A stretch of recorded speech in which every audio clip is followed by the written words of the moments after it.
Maya, welcome to the show. How are you? I'm well. Thank you so much for having me. That is incredible how you and your husband rallied together. First of all, not a lot of couples are able to even get to that point where they're on the same page and they're like, this is what we're going to do together. And you not only got to that point, but you worked day in and day out and got really creative, it sounds like, to figure out, okay, how can we do more? How can we accelerate this? And that's amazing that you were able to not only pay off all of the bad debt, but also the mortgage as well in such a short amount of time. And so, Yeah.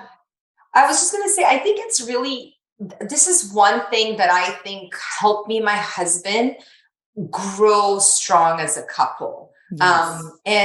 And going forward, I use that as if I want my husband to do something, or if we're in there are times like we've been married for 18 years now, I think, but there are times when I realize we're rowing in separate directions. We don't have the same goal. I know that's the time to kind of hunker down and be like, okay, what do you want? What do I want? Why is this different? How can we consolidate our goals, and can we work together? And I know, and it's so funny, we're both very competitive.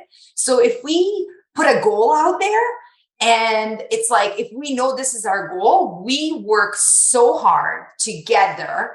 And it's just exhilarating to be part of this like two people team to tackle something that we want. Absolutely. It reminds me a lot of me and my husband as well. We like that friendly competition, but yeah, when you sit down and you create those shared goals, do you have I know some couples have like a monthly, date night where they're planning or they're talking about the state of affairs. And do you when you notice that, maybe you're getting pulled in different directions, how does that conversation happen? Are you just like, hey, I've noticed this and let's sit down, find a time and dig deeper? Yeah, it's actually I don't we don't have anything scheduled regularly. I have to say, I know, and usually it's me who brings up the conversation. Maybe it's the women's intuition, or like we kind of like feel that like we're not on the Yeah. same page. I mean, maybe Yeah. some men out there are like that too. Sure. My husband and I, we love going on daily walks together just to kind of clear our Mm. head and just kind of Mhm. talk about, okay, what happened in your day, what happened in my day. It doesn't happen all the time now that the kids are older and busier, but I know that actually a lot of these conversations happen on those walks Uh-huh. when I'm Uh-huh. kind of like, okay, you know what, I have noticed that you're doing this and this and this, but I'm doing this and this and this. And we said long time ago, like Right. 2 years ago, we said that at this point in time, this is kind of where we saw ourselves to be, and we're not there, and we're going into different directions. Why? And it's so funny, like sometimes with these conversations, when you start probing and asking questions, I feel that maybe the other person doesn't even know they're doing what they're doing. Like my Mhm. husband, a few times I would be like, well, why are you doing this? Like, or, just like Mhm. gentle conversation, not being Curiosity. like, Yeah. yeah, but Mhm. it's like, he's like, I didn't even realize I was doing that. I'm like, are you Yeah. scared of this? Does Mm. this intimidate you? What does your gut tell you? What is happening? So it's almost like me asking those questions made him reflect Yeah. upon what he was Mhm. feeling and thinking, because he wasn't even aware of what Right. he was feeling and thinking. And then we had time to really talk about it. So, Mhm. yeah. I think it's something that a lot of adults don't even think about, is how their values and their morals and their goals tie to their spending habits. But kids pick these things up like that, and they're observing. We were talking before the show how kids are always listening. And so it's so important to have those conversations. And I think that's such a good call out that yes, schools may get to a point where they teach the nuts and bolts of how budgeting and investing and saving, how that all works. But there's that layer, as you mentioned, that needs to be talked about and taught at home and is individual for each family and each child. So I'm going to have that conversation with my kids tonight at the dinner table. That's such a good call out.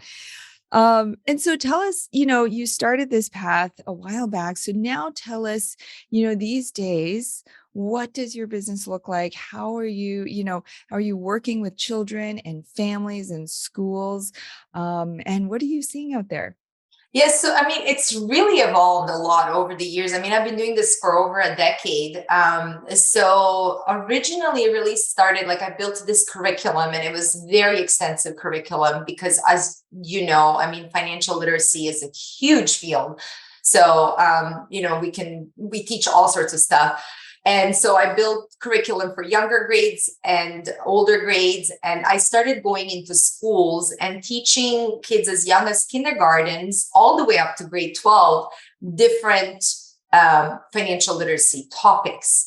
And this was prior to COVID. And I also, parent associations or parent councils used to hire me also to come in the evenings and speak to the parents. I have actually still a workshop where I help parents design their own personal money teaching plans.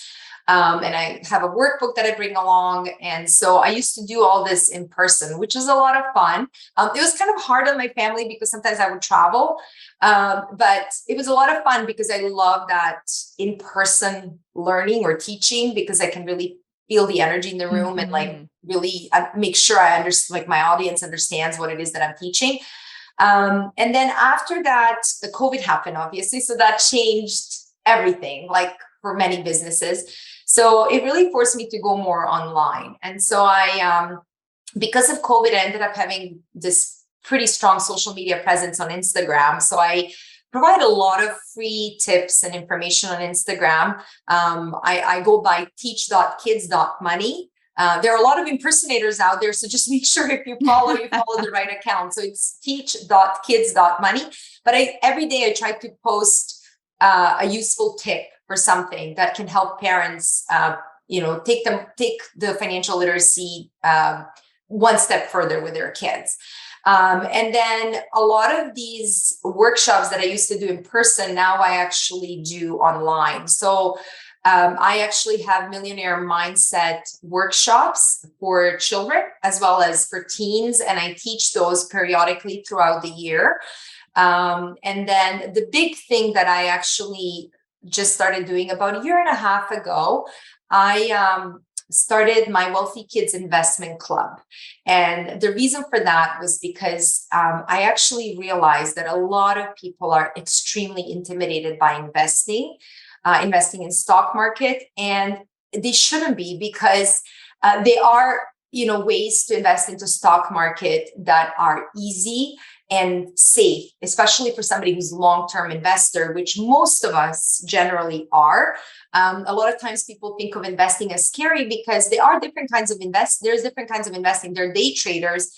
These people sit in front of the computer all day long and they trade stocks, and they can lose money, they can gain money. I've actually had a friend who I remember one day he won $30,000, but then he also lost $50,000 of his parents' money a different day. So this is not the kind of investing that, I teach, but I think it's really important for people who are intimidated by investing to understand that there are different kinds of investing. There's investing that you do, which is real estate investing, which can also be very safe if you know what you're doing. So the club that I started, it was originally meant for kids because I really passionately believe in teaching our children and just raising the next generation of money savvy kids. But then it was parents who started doing these lessons. And then they were like, this is amazing. We want to be part of this. So now it's become a family membership program. And it's basically, each week I give them one lesson, like it's a short video lesson, 10 minutes with a workbook and a game that they can do, online game where they can compete against other club members or their family members. But they're learning about investing. And I always tell them, I'm like, investing is kind of like this gigantic big puzzle. And they're just getting pieces of this puzzle so that eventually it starts to make sense.